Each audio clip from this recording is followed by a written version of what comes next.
بسم اللہ الرحمن الرحیم۔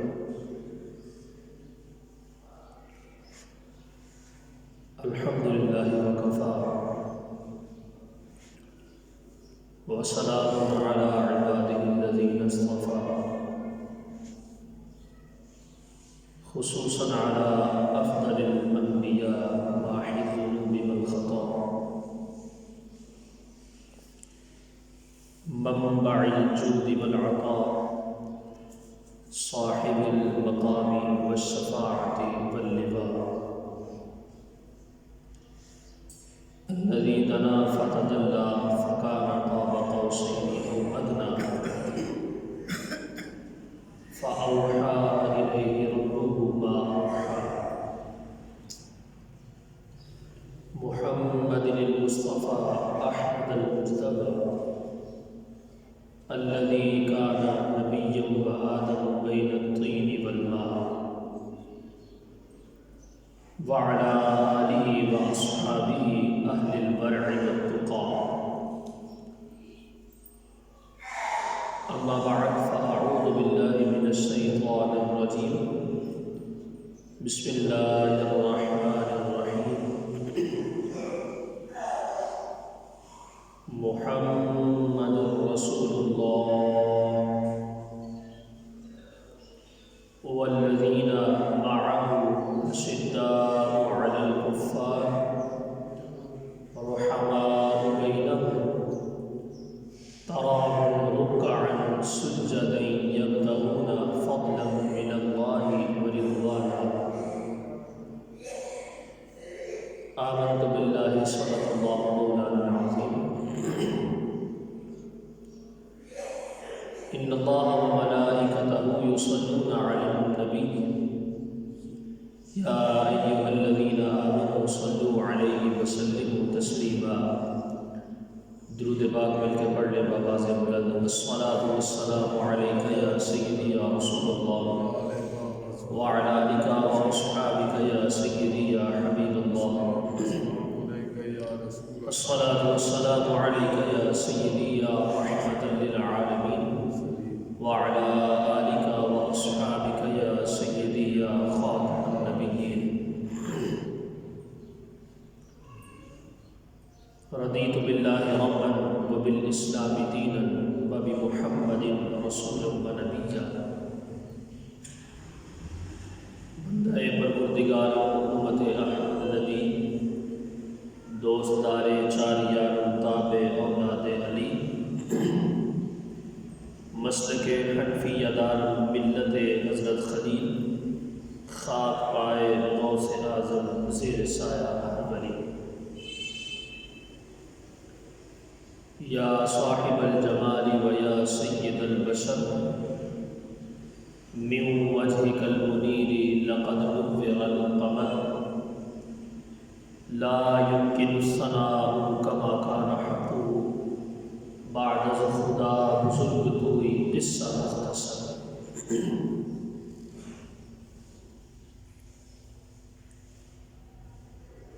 اللہ تبارک و تعالی جل جلالہ وعم نوالہ واتم برہانہ وعظم شانہ وجل ذکرہ وعز اسمہ کی حمد و ثنا، اور حضور سرور کائنات، مفخر موجودات، قائد المرسلین، خاتم النبیین، احمد مجتبیٰ، جناب محمد مصطفیٰ علیہ تحیت والثناء، آپ کی خدمت اقدس میں ہدیہ عقیدت و محبت، ادب اور احترام کے ساتھ پیش کرنے کے بعد،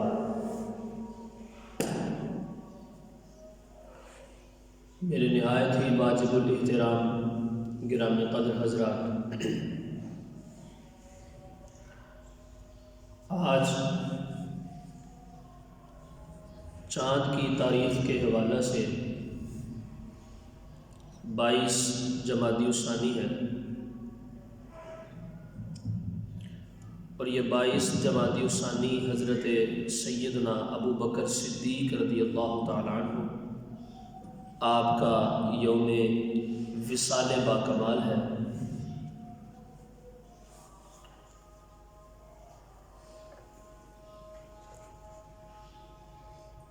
تو آج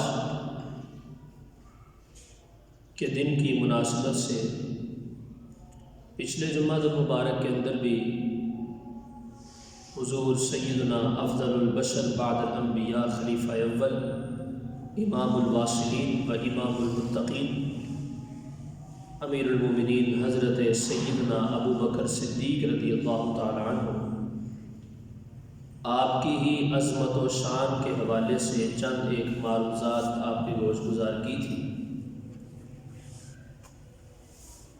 آج کا جو خطبہ جمعۃ المبارک ہے، اس کے اندر ہم نے احادیث رسول اور آیات بینات کی مدد سے ایک فتنے کا رد کرنا ہے اور عظمت اولیت حضرت سیدنا ابو بکر صدیق رضی اللہ تعالی عنہ کو ہم نے حضور علیہ الصلاۃ والسلام،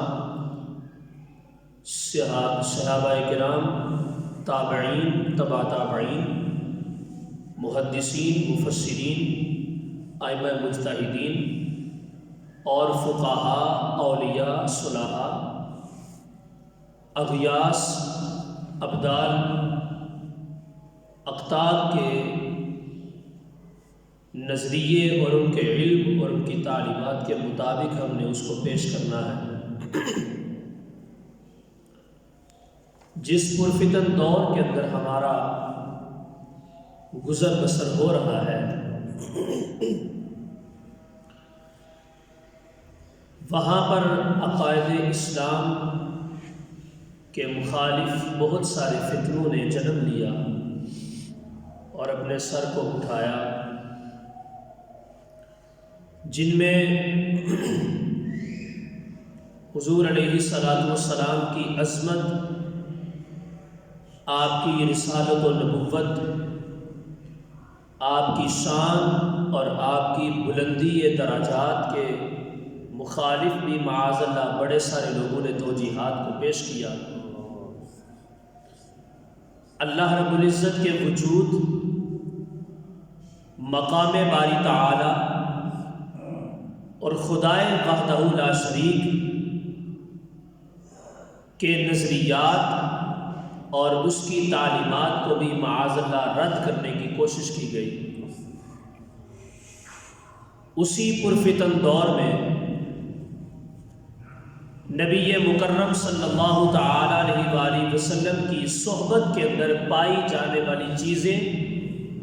ان کے معاذ اللہ احترام کو بھی رد کرنے کی کوشش کی گئی، اور اس کے ساتھ ساتھ صحابہ کرام علیہم الرضوان کی قدر و منزلت کو بھی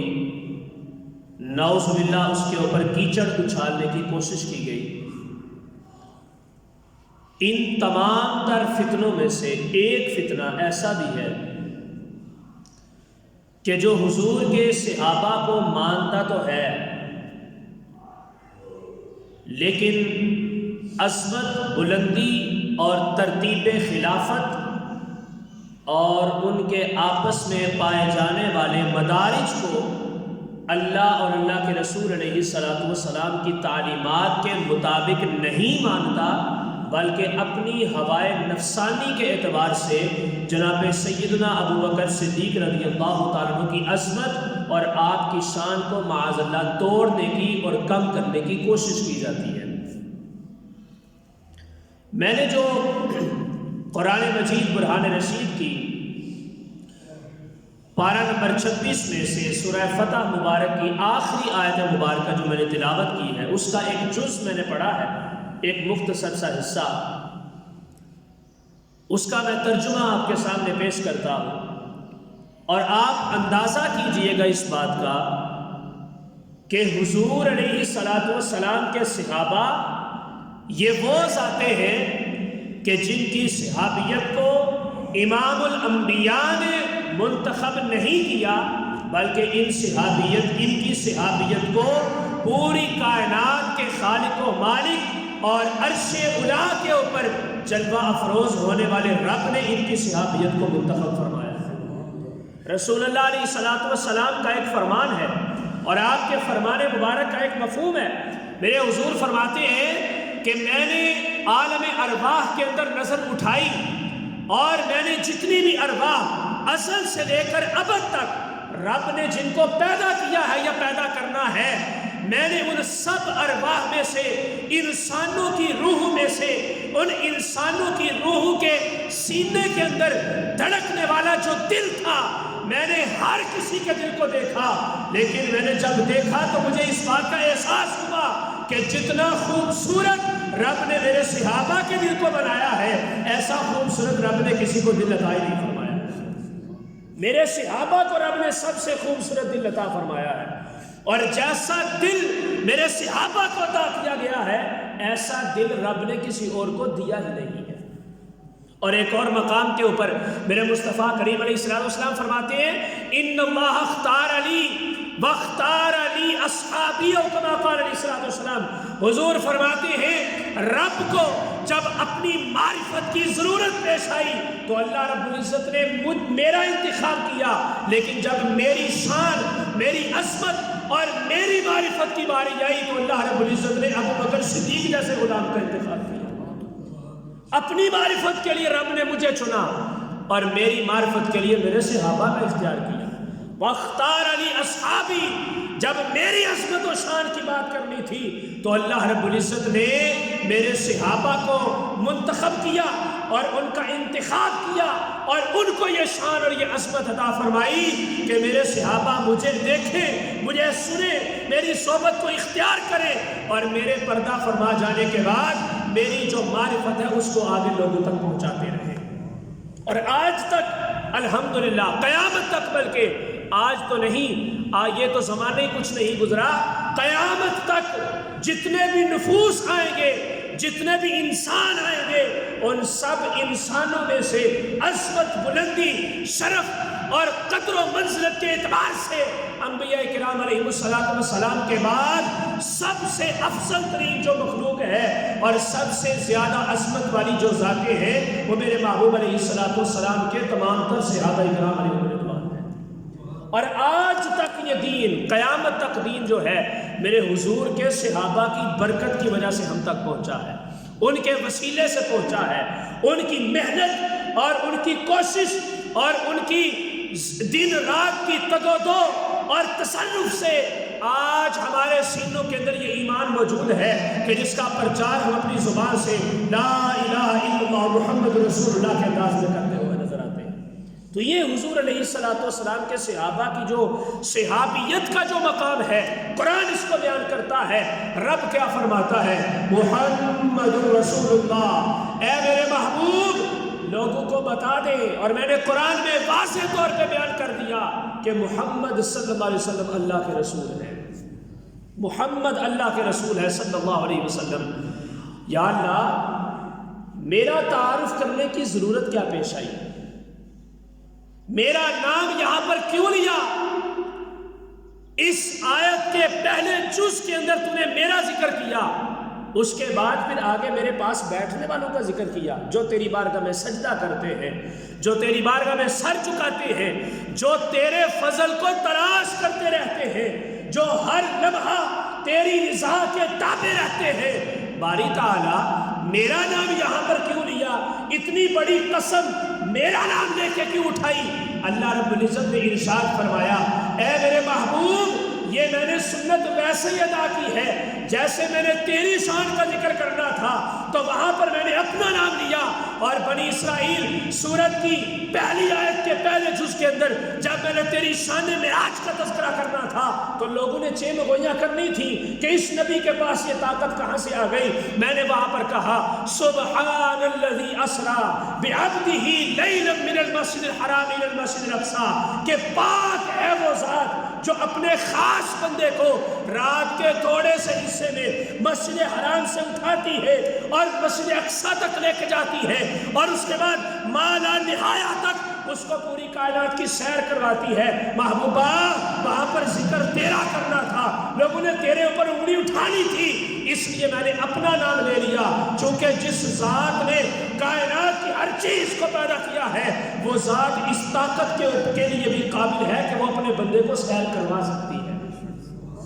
میرے محبوب تیری شان کی جب بات تھی تو وہاں پر میں نے اپنا نام لیا، لیکن جب باری ہے یہاں پر تیرے صحابہ کی تو میں نے تیرے صحابہ کا ذکر کرنے کے لیے میں نے وہاں پر تیرا نام لیا، کیونکہ میرے محبوب تیرے صحابہ کی شان کے اوپر قرب قیامت بڑے سارے کتے بھونکیں گے اور ان کے قدر و منزلت کو ختم کرنے کی کوشش کریں گے. ان کو پتہ چلنا چاہیے ہم جن لوگوں کے بارے میں اپنی کتوں والی زبان کو کھول رہے ہیں ان کے ذکر خیر سے پہلے رب نے اپنے نبی کا نام لیا،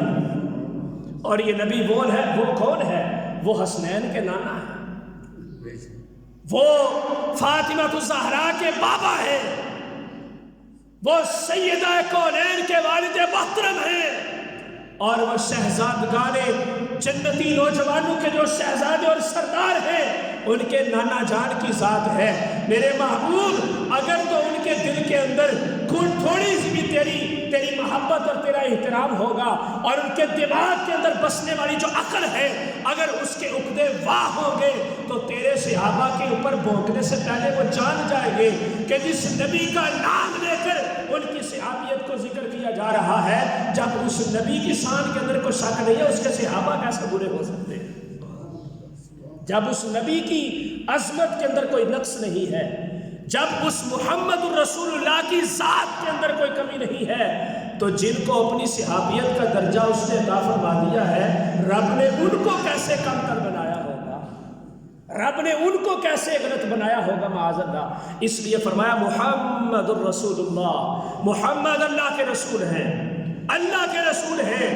اللہ کے رسول ہیں، کیونکہ یہ جو بولتے ہیں وہ رب کی رضا کے مطابق ہوتا ہے، جو کرتے ہیں رب کی رضا کے مطابق ہوتا ہے. ان کی انگلی مبارک اٹھے، ان کا قدم مبارک چلے، ان کی سانسیں چلے، ان کا دل دھڑکے، ان کی آنکھ اٹھے، اور کچھ بھی ہو جائے ان کا جسم مبارک جب بھی حرکت کرتا ہے اللہ رب العزت کے حکم اور اس کی رضا کے مطابق حرکت کرتا ہے. اس لیے محمد رسول اللہ، محمد اللہ کے رسول ہے. محبوب اب تیرے صحابہ کی بات ہوگی، والذین معہ اشداء علی الکفار، اور جو میرے مصطفیٰ کے صحابہ ہیں محمد اللہ کے رسول ہیں، اور جو اللہ کے رسول محمد کے صحابہ اور غلام ہیں ان کی کیفیت کیا ہے؟ اشداء علی الکفار، وہ کافروں کے اوپر بڑے سخت ہیں، وہ غیر مسلموں کے اوپر بڑے سخت ہیں. ان کو ایک لمحے کے لیے بھی ایک آنکھ بھی وہ شخص نہیں بھاتا جو حضور علیہ الصلوۃ والسلام کی شان میں نقص کو تلاش کرتا ہے، ان کو پسند ہی نہیں ہے. وہ کفار کے اوپر بڑے سخت ہیں، اور متعدد روایات بے شمار مثالیں اس کے اوپر احادیث طیبہ کے اندر موجود ہے کہ صحابہ اکرام کے سامنے یا حضور علیہ الصلوۃ والسلام کی موجودگی میں یا آقا علیہ الصلوۃ والسلام کی غیر موجودگی میں اگر کوئی بھی شخص حضور علیہ الصلوۃ والسلام کے لیے کوئی توہین آمیز الفاظ کو ذکر کرتا تھا تو صحابہ اکرام وقتی طور پہ اس کے خلاف ضرور ایکشن لیا کرتے تھے. تو فرمایا والذین معہ، جو بھی میرے مصطفیٰ کے صحابی ہیں، اشداء علی الکفار، وہ کافروں کے بڑے سخت ہیں. اور آپس میں کیا ہے؟ اشداء علی الکفار رحماء بینہم، آپس میں ایک دوسرے سے بڑی محبت کرتے ہیں، آپس میں ایک دوسرے کے لیے بڑے نرم ہیں، آپس میں ایک دوسرے کے لیے بڑے رحم دل ہیں. میں نے پچھلے جمعے کے اندر ذکر کیا تھا، حضرت ابوبکر صدیق رضی اللہ عنہ کے چھوٹے بیٹے جناب محمد بن ابوبکر رضی اللہ تعالیٰ عنہ، حضور علیہ السلام حضرت ابوبکر صدیق کا وصال جلدی ہو گیا اور یہ بچے چھوٹے تھے، ان کی پرورش جناب مولا علی نے کی، اور مولا علی سے جب بھی پوچھا جاتا تھا علی سے زیادہ کون ہے، آپ فرماتے تھے محمد بیٹا میرا ہے، لیکن پیدا اس کو رب نے ابوبکر کے گھر میں کیا ہوا، محمد بیٹا میرا ہے، جبکہ خون ابوبکر صدیق کا تھا، خون حضرت صدیق اکبر کی رگوں میں جو چلنے والا خون تھا اس کا ایک حصہ یہ محمد بن ابوبکر تھے، لیکن جناب مولا علی سے جب بھی کوئی سوال کرتا تو آپ فرماتے دوستو بیلیو سنگیو سنو، تم نے پوچھا یہ بچہ کون ہے تو آؤ میں تمہیں بتاتا ہوں اس کا تعارف کیا ہے، یہ بیٹا میرا ہے، اس کا باپ میں ہوں، لیکن رب نے اس کو پیدا ابوبکر صدیق کے خون سے کیا، یہ بیٹا میرا ہے لیکن پیدا اس کو ابوبکر کے گھر میں رب نے کیا ہے۔ یہ محبت تھی ان کی آپس میں درمیان، اور آقا علیہ الصلوۃ والسلام کو رب نے مزید فرمایا محبوب لوگوں کو بتا دو آپس میں بڑے نرم دل ہیں، اور کیا وَتَرَاهُمْ تم لوگ ان کو دیکھو گے رُكَّعًا وہ رکوع میں جھکے ہوئے ہوں گے، وَسُجَّدًا اور سجدہ کرتے ہوں گے، یبتغون فضلا من اللہ ورضوانا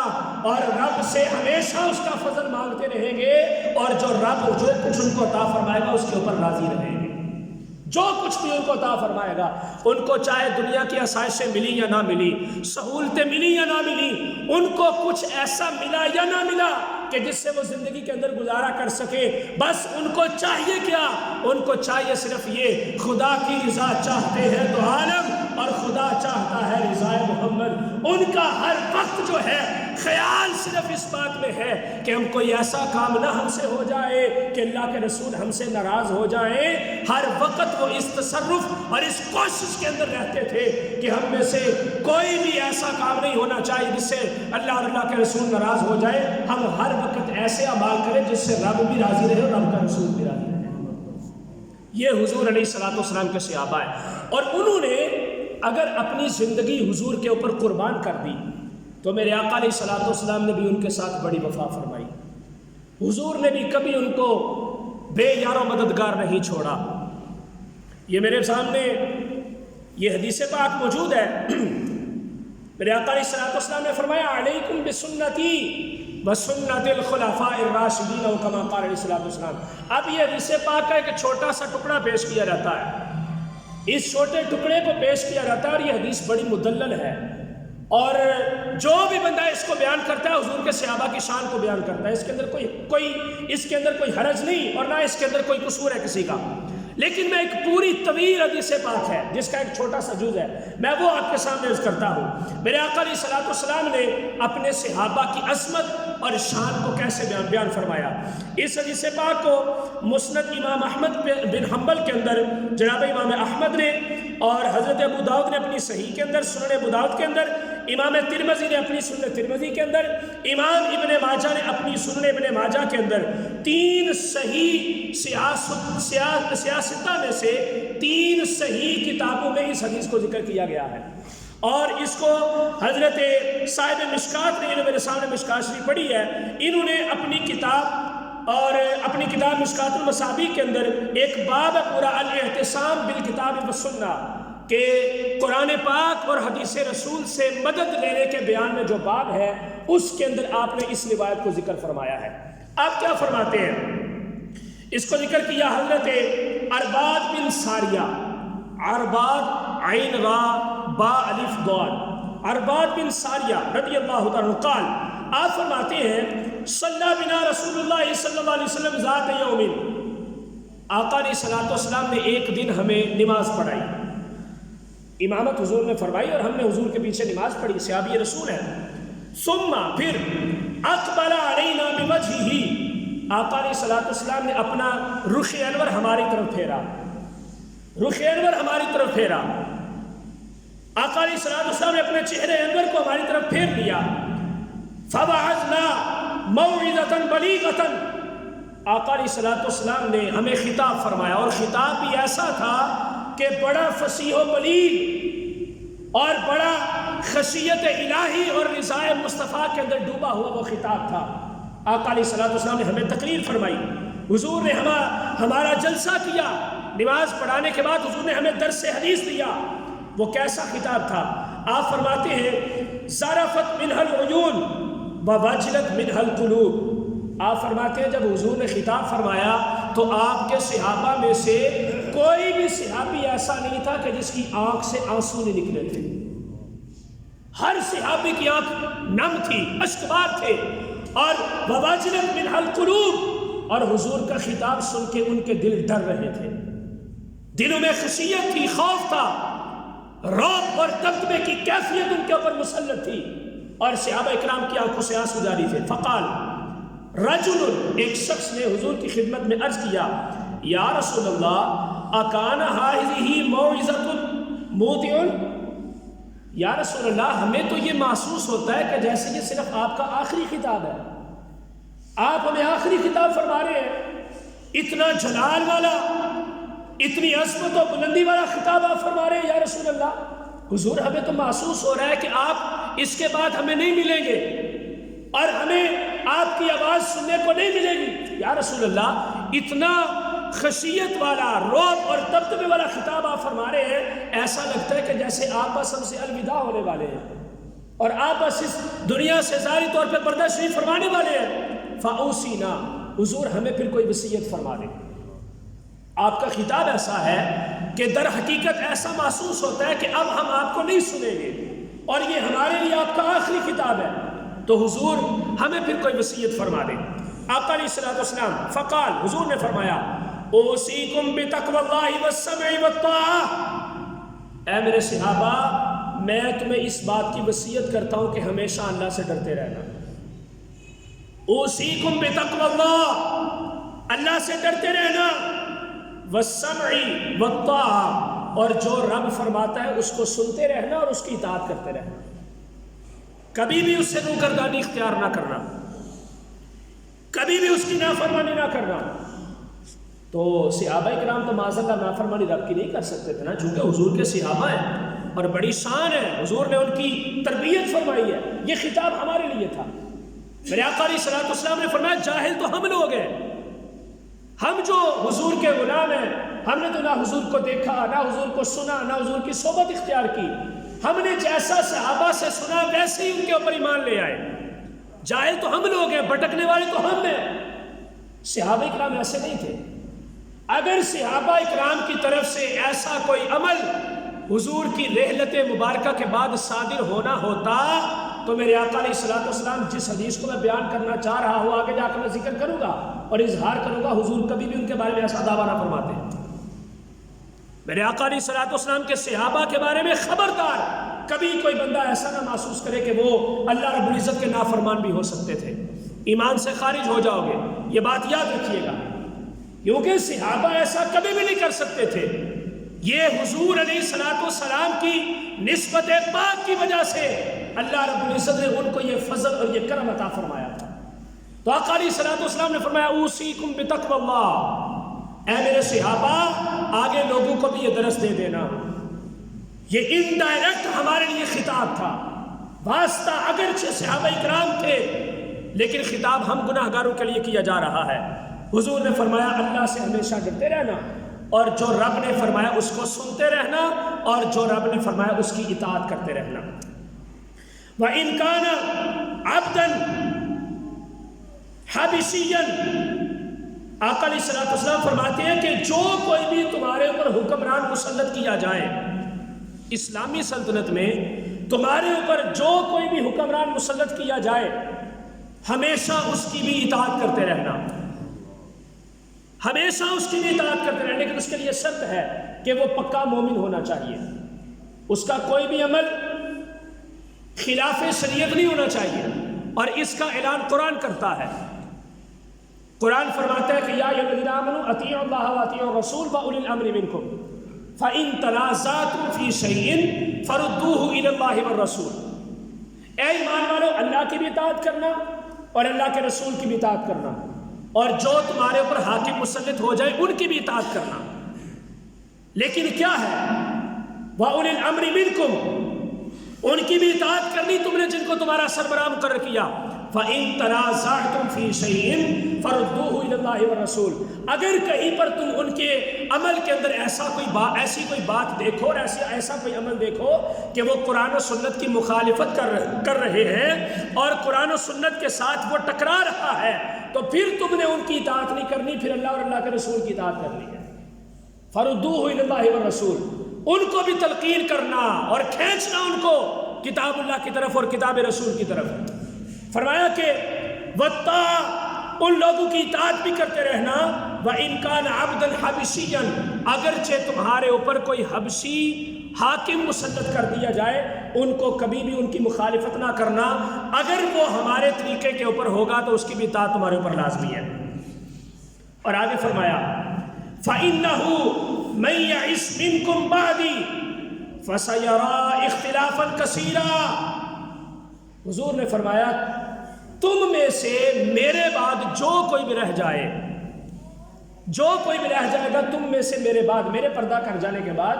جو کوئی بھی تم میں سے موجود ہوگا وہ کیا کرے گا؟ فرمایا فَسَيَرَىٰ اخْتِلَافًا كَثِيرًا، وہ اپنی رعایا کے اندر، اپنی قوم کے اندر اور امت مسلمہ کے اندر ان قریب بہت زیادہ اختلاف دیکھے گا۔ کوئی کچھ کر رہا ہے، کوئی کچھ کر رہا ہے، فرقہ واریت ہو رہی ہے، کوئی کسی کو جناب اپنا رہنما تسلیم کر رہا ہے، کوئی کسی قسم کی بات کر رہا ہے، کوئی کسی طرف جا رہا ہے۔ فَسَيَرَىٰ اخْتِلَافًا كَثِيرًا، وہ بہت زیادہ اختلاف دیکھے گا۔ لیکن میں تمہیں ایک دستور بتا دوں، اب یہ وہ فرمان ہے جو میں ذکر کرنا چاہتا تھا۔ حضور نے فرمایا تم اختلاف کو دیکھو گے اور تمہارے سامنے بڑے سارے فتنے اور بڑی ساری برائیوں کو آشکار کیا جائے گا، لیکن میں تمہیں ایک طریقہ بتا دیتا ہوں، جب تم نے اس کو اختیار کر لیا تو تم کبھی بھٹک نہیں سکتے، رب کا عذاب تمہارے اوپر نازل نہیں ہوگا۔ یا رسول اللہ وہ طریقہ کیا ہے؟ حضور نے فرمایا فَعَلَيْكُمْ بِسُنَّتِي وَسُنَّتِ الْخُلَفَاءِ الرَّاشِدِينَ الْمَهْدِيِّينَ، تمہارے اوپر میرا طریقہ ماننا بھی لازمی ہے اور میرے سارے کے سارے صحابہ کی سنت کے اوپر بھی عمل کرنا تمہارے لیے ضروری ہے۔ یہ جو دستور ہے، کیوں؟ میرے جو صحابہ ہیں وہ ہدایت کا رستہ دکھانے والے ہیں، یہ حضور کا فرمان ہے۔ حضور نے فرمایا وَسُنَّتِ الْخُلَفَاءِ الرَّاشِدِينَ الْمَهْدِيِّينَ، وہ ہدایت کے رستے کی طرف لے کر جانے والے ہیں۔ میرے وسیلے سے، رب کے کرم سے وہ تمہیں صراط مستقیم دکھائیں گے۔ چلانا رب کا کام ہے، وہ جو کچھ بھی کریں گے اس کے اندر کوئی مخالفت نہیں ہوگی، وہ جو کچھ بھی کریں گے۔ یہ حضور علیہ السلام نے مطلقاً کہہ دیا کہ میرے صحابہ کی سنت بھی تمہارے اوپر لازمی ہے، جیسے تمہارے اوپر میری سنت کو پورا کرنا لازم ہے۔ جیسے تم مجھے سمجھتے ہو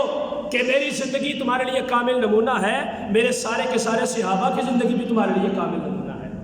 کسی ایک کی بھی مخالفت نہ کرنا۔ علیکم بسنتی وسنت الخلفاء الراشدین المہدیین، فرمایا کہ میرے صحابہ جو ہدایت دکھانے والے ہیں اور ہدایت کے رستے کی طرف تمہیں لے کر چلنے والے ہیں، ان کی بھی تم پیروی کرتے رہنا اور میرے طریقے کے اوپر بھی تم مجتمع رہنا۔ جب تمہارا یہ شناخت ہوگی اور یہ دستور ہوگا تو تم کبھی بھی اختلاف ہونے کے باوجود گمراہ نہیں ہو سکو گے، بلکہ راہ ہدایت کے اوپر ہی رہو گے۔ اب آگے فرمایا فَتَمَسَّكُوا بِهَا وَعَدُّوا عَلَيْهَا بِالنَّوَاجِذِ، حضور علیہ السلام نے فرمایا میرے صحابہ کا جو تعلق ہے نا، یہ ایک گرہ ہے اور اس گرہ کو ہمیشہ پکڑے رکھنا۔ فَتَمَسَّكُوا بِهَا، اپنے آپ کو اس کے ساتھ باندھے رکھنا۔ وَعَدُّوا عَلَيْهَا بِالنَّوَاجِذِ، اور اپنے دانتوں کے ساتھ مضبوطی سے اسے پکڑ کے رکھنا۔ یہ کبھی بھی تمہارے ہاتھ سے چھوٹنا نہیں چاہیے، نہ دامن مصطفیٰ نہ دامن صحابی رسول، نہ میرے صحابہ کا دستور چھوڑنا نہ ہی میرا دستور چھوڑنا، اور ہمیشہ اس کے ساتھ متصل رہنا۔ اور جس طرح سے کسی چیز کو اپنے دانتوں کے ساتھ مضبوطی سے پکڑ لیا جاتا ہے، ایسے ہی میرے صحابہ کی پیروی کرنا اور میرے طریقے کے اوپر بھی ہمیشہ ایسے چلتے رہنا۔ اور فرمایا وَإِيَّاكُمْ وَمُحْدَثَاتِ الْأُمُورِ، اور تم یہ بھی دیکھو گے کہ تمہارے سامنے دین کے اندر بڑی ساری خرافات کو پیدا کر لیا جائے گا اور تمہارے سامنے نعرہ لگا دیا جائے گا علیدہ پہلا نمبر، لیکن علیدہ پہلا نمبر یہ دے ہوتے تو سا اکتفا نہیں کرنا۔ فرمایا وَإِيَّاكُمْ وَمُحْدَثَاتِ الْأُمُورِ، بڑی ساری ایسی چیزیں تم دیکھو گے، اختلاف ہوگا ان کے اندر، اور ان کو دین کے اندر نعوذ باللہ پیدا کر دیا جائے گا۔ لیکن تم نے کیا کرنا ہے یہ بھی میں تمہیں بتا دوں، فَإِنَّ كُلَّ مُحْدَثَةٍ بِدْعَةٌ وَكُلَّ بِدْعَةٍ ضَلَالَةٌ۔ حضور فرماتے ہیں دین کے اندر پیدا کی جانے والی ہر جو نئی چیز ہے وہ گمراہی ہے، وہ بدعت ہے، اور ہر بدعت جو ہوتی ہے وہ گمراہی ہوتی ہے، ہر بدعت گمراہی ہوتی ہے۔ لہٰذا اور بدعت کا یہاں پر میں جو شرعی مفہوم ہے وہ میں ذکر کر دوں کہ جو دستور اللہ کے رسول نے دیا اور حضور کے فرمان کے مطابق اللہ کے رسول کے صحابہ نے جو کچھ بھی ذکر کیا، اس کے خلاف اگر کچھ آپ کے سامنے آتا ہے اور اس کا تعلق اگر اسلام کے اندر ثبات کے ساتھ نہیں ہے تو سمجھ لو کہ وہ بدعت ضلالہ ہے، اس عمل کے اوپر گمراہی ہے اور رب کا عذاب ہے اس کے اندر، اس کی پکڑ ہے۔ لیکن ایسے امور کہ اسلام جن کے اوپر ثواب دیتا ہے، جیسے مثال کے طور پر میرے آقا علیہ الصلوۃ والسلام کے زمانے نبوت ظاہری کے اندر تو مساجد کے اندر گیزر موجود نہیں تھے، ہیٹر بھی نہیں تھے، اور وہاں پر کوئی بھی پانی گرم کے ساتھ وضو نہیں کرتا تھا، سارے ٹھنڈے پانی سے وضو کرتے تھے، چونکہ مولا علی کا فرمان ہے، حضور فرماتے ہیں کہ مجھے سردیوں کی نماز بڑی پسند ہے اور مجھے گرمیوں کے روزے بڑے پسند ہیں، کیونکہ دونوں کے اندر تکلیف ہے، دونوں کے اندر جو ہے صعوبت ہے، مشکل ہے دونوں کے اندر۔ تو صحابہ کرام تو ٹھنڈے پانی کے ساتھ وضو کرتے تھے۔ آج اگر کوئی بندہ سوال کر دے بھائی صحابہ کی مساجد کے اندر تو گیزر نہیں ہوتے تھے، تم گرم پانی سے وضو کیوں کرتے ہو؟ اب شریعت نے تو منع نہیں کیا، چاہے پانی گرم ہو یا ٹھنڈا ہو، اس کو تو شریعت نے قید نہیں لگائی۔ شریعت نے قید لگائی ہے کہ اس پانی کے ساتھ تمہارا وضو نہیں ہوتا جس کے اندر تمہیں پتہ ہے کہ ناپاکی موجود ہے، یہ پانی پاک نہیں ہے۔ اب گرم کرنے سے پانی نعوذ باللہ ناپاک تو نہیں ہو جاتا نا؟ تو یہ ہر وہ عمل کہ جو حضور کے زمانے کے اندر تو نہ ہو اور صحابہ کرام کے زمانے کے اندر بھی نہ ہو اور بعد میں اس کو رائج کیا گیا ہو، لیکن اگر شریعت اس کو مستحسن سمجھتی ہے تو وہ بدعت حسنہ ہے، اس کے اوپر کوئی گناہ نہیں ہے۔ اور جو شریعت اگر ایسے عمل کو مستحسن نہیں سمجھتی، اچھا نہیں مانتی، تو ایسا عمل جو ہے وہ گمراہی ہے اور اس سے بچنے کے لیے آپ کو کوشش کرنی چاہیے۔ تو یہ حضور علیہ الصلوۃ والسلام کا فرمان، یہ آقا علیہ الصلوۃ والسلام نے خطاب کیا اور فرمایا کہ میں جو تمہیں دستور دے کے جا رہا ہوں وہی دستور میرے صحابہ کا بھی ہے۔ میرے صحابہ کی زندگی کے اندر میں نے جناب مولا علی کو پہلے نمبر پہ نہیں رکھا، عثمان غنی کو پہلے نمبر پہ نہیں رکھا، میں نے عمر فاروق کو پہلے نمبر پہ نہیں رکھا۔ پہلے نمبر پر جس شخصیت کا مقام ہے وہ حضرت ابو بکر صدیق رضی اللہ تعالیٰ عنہ ہے۔ اس لیے علیحدہ پہلا نمبر نہیں، نہ ولایت میں کے اندر، نہ امامت کے اندر، نہ خلافت کے اندر، ہر مسئلے کے اندر انبیاء کرام علیہ السلام کے بعد اگر کسی کا پہلا نمبر ہے تو وہ عائشہ کے بابا حضور کے یار غار جناب ابو بکر صدیق رضی اللہ تعالیٰ عنہ ہے۔ اور اس کو امام حضرت شیخ مجدد الفسانی اپنے مکتوبات شریف کے اندر ذکر فرماتے ہیں، آپ فرماتے ہیں افضلیت حضرات خلافۂ اربعہ ترتیب خلافت عیسیٰ است۔ آپ فرماتے ہیں کہ چاروں خلافاء کی ترتیب جو ہے وہ وہی ہے جو حضور علیہ الصلوۃ والسلام نے اپنی احادیث اور روایات کے اندر اس کو ذکر فرمایا ہے۔ اور بے شمار روایات ایسی موجود ہیں کہ جو اس بات کے اوپر دلالت کرتی ہیں کہ علی دا پہلا نمبر نہیں، صدیق اکبر دا پہلا نمبر، صدیق اکبر دا پہلا نمبر۔ تو سب سے پہلے انبیاء کرام علیہ الصلوۃ والسلام کے بعد، چاہے وہ خلافت راشدہ ہو، چاہے وہ متقین کی صف ہو، چاہے وہ واصل باللہ لوگوں کا مقام ہو، کوئی بھی جگہ ہے تو اس کے اندر حضرت ابو بکر صدیق رضی اللہ تعالیٰ حضور علیہ الصلوۃ والسلام کے بعد سب سے پہلے نمبر پر موجود ہے۔ اور ایک اور مقام کے اوپر حضرت ابو ہریرہ رضی اللہ تعالیٰ ارشاد فرماتے ہیں کہ اس کو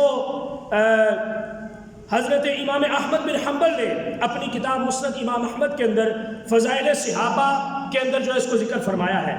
اور حضرت ابو ہریرہ فرماتے ہیں قال رسول اللہ صلی اللہ علیہ وسلم، حضور علیہ السلام ارشاد فرماتے ہیں لا یجتمع حب هؤلاء الاربعة الا فی قلب مؤمن ابو بکر وعمر وعثمان وعلی، اور کما قال علیہ الصلوۃ والسلام، حضور فرماتے ہیں کہ کوئی ایسا شخص نہیں ہے سوائے مومن کے کہ جس کے دل کے اندر ان چار لوگوں کی محبت موجود نہ ہو۔ مومن جو ہوتا ہے اس کے دل کے اندر صرف چاروں کی محبت ہوتی ہے۔ جس بندے کے سینے کے اندر دیکھیں کہ ابو بکر کی محبت نہ ہو، علی کی صرف موجود ہو، وہ بندہ مومن نہیں ہے۔ حضور کے فرمان کے مطابق پکا مومن وہی ہے کہ جس کے دل کے اندر ابو بکر بھی موجود ہو، جس کے دل کے اندر عمر فاروق بھی موجود ہو، جس کے دل کے اندر عثمان غنی بھی موجود ہو، اور جس کے دل کے اندر حیدر کرار حضرت شیر خدا کا بھی مقام و مرتبہ موجود ہو رضی اللہ تعالی عنہم۔ یہ 4 خلفاء ہیں حضور علیہ الصلوۃ والسلام کے۔ حضور نے فرمایا جس کے دل کے اندر ان چاروں کی محبت ہے اس کے پاس ایمان کی سند ہے، اور جو ان چاروں میں سے کوئی فرق کرنے کی کوشش کرتا ہے میرے فرمان کے مخالف، وہ سمجھ لو کہ اس کے پاس ایمان کی سند موجود نہیں ہے۔ تو یہ حضور علیہ الصلوۃ والسلام کے فرامین میں نے آپ کے سامنے ذکر کیے۔ ایک چھوٹا سا فرمان اور ہے، اس کو بھی جو میں آپ کے سامنے ذکر کرتا ہوں اس کو بھی سن لیں۔ مستدرک للحاکم کے اندر امام حاکم نے اس کو روایت کیا ہے، اور خصائص کبریٰ کے اندر بھی اس کو ذکر کیا گیا ہے۔ حضرت عائشہ صدیقہ رضی اللہ تعالیٰ ارشاد فرماتی ہے کہ جب مسجد نبوی شریف کی تعمیر کا وقت آیا تو آپ کو پتہ ہے کہ سب سے پہلا پتھر اور سنگ بنیاد امام الانبیاء جناب محمد رسول اللہ نے رکھا، اور ابتدا اس اسلام کے تبلیغ کے لیے سب سے پہلا جو سکول ہے اور سب سے پہلی جو یونیورسٹی ہے مدینہ شریف کے اندر، جہاں سے اسلام کی کرنیں پھوٹی اور اسلام کی تبلیغ کے جہاں سے اس سمندر سے آگے جھیلیں بنی اور دریا کی نہریں نکلی، اور جناب یہ سارے تعلقات، اور آج ہم تک جس جگہ سے اسلام پہنچا، اس مقام کا جو سنگ بنیاد ہے وہ حضور علیہ الصلوۃ والسلام نے سب سے پہلے رکھا۔ سب سے پہلا پتھر آقا علیہ الصلوۃ والسلام نے رکھا۔ آپ فرماتی ہے ثم جاء صدیق بحجر، پھر حضور علیہ الصلوۃ والسلام کے بعد حضرت ابو بکر صدیق پتھر لے کے آئے، فوضعہ، تو حضور کے حکم سے پھر وہ پتھر آپ نے رکھا۔ ثم جاء عمر بحجر فوضعہ، پھر اس کے بعد حضرت فاروق اعظم آئے، اور تیسرا پتھر اس کی تعمیر کے اندر سنگ بنیاد رکھ لینے کے بعد حضور علیہ الصلوۃ والسلام کے طریقے کے مطابق حضرت عمر فاروق نے رکھا۔ ثم جاء عثمان بحجر، پھر تیسرے نمبر پر جناب عثمان غنی آئے اور پتھر لے کے آئے، فوضعہ، تو حضور کے فرمان کے مطابق حضرت ابو بکر صدیق کے بعد فاروق اعظم، اور فاروق اعظم کے پتھر کے بعد تیسرے نمبر پر حضرت عثمان غنی نے اپنا پتھر رکھا۔ اب ہو سکتا ہے کہ وہاں پر جناب مولا علی موجود نہ ہو، چونکہ یہاں پر آپ کا ذکر خیر موجود نہیں ہے۔ اب اس کے بعد حضور علیہ الصلوۃ والسلام نے کیا فرمایا؟ حضور نے فرمایا ہؤلاء ولاۃ الامر من بعدی، حضور علیہ الصلوۃ والسلام نے فرمایا میری خلافت میرے بعد ایسے ہی چلے گی، میری خلافت میرے بعد ایسے ہی چلے گی۔ اور خصائص الکبریٰ کے اندر فرمایا ہؤلاء خلفاء من بعدی، حضور نے فرمایا میرے بعد میرے خلیفے ایسے ہی ہوں گے۔ سب سے پہلے نمبر پر میری مسند کے اوپر میرے بعد جو بیٹھے گا وہ ابو بکر صدیق ہے، اور اس کے بعد فاروق اعظم ہے، اس کے بعد عثمان غنی ہے، اور اس کے بعد چوتھے نمبر پر جا کر حضرت حیدر کرار جناب شیر خدا مولا علی کا مقام آتا ہے۔ یہ حضور علیہ الصلوۃ والسلام نے ذکر فرمایا۔ اب ایک اور روایت میرے سامنے موجود ہے، لیکن چونکہ وقت نہیں ہے اتنا، میں یہیں پر میں اکتفا کرتا ہوں کہ یہ قوالی جو آپ کے سامنے پیش کی جاتی ہے علیحدہ پہلا نمبر، یہ بالکل غلط ہے، اس کے اندر کوئی حقیقت موجود نہیں ہے، چونکہ حضرت شیر خدا نے خود بذات خود جو ہے بیعت حضرت صدیق اکبر کی قبول کی ہے، اور آپ کا فرمان الصواعق المحرقہ کے اندر موجود ہے۔ آپ فرماتے ہیں الا اجد احدا فضلنی علی ابا بکر و عمر، آپ فرماتے ہیں الا جلدته حد المفتری، میں نے پچھلے جمعے کے اندر بھی ذکر کیا تھا، آپ فرماتے ہیں کہ جس کو میں نے دیکھا کہ اس نے مجھے ابو بکر اور عمر کے اوپر فضیلت دی ہے، آپ فرماتے ہیں میں قیامت کے دن اس کو 80 کوڑے کی سزا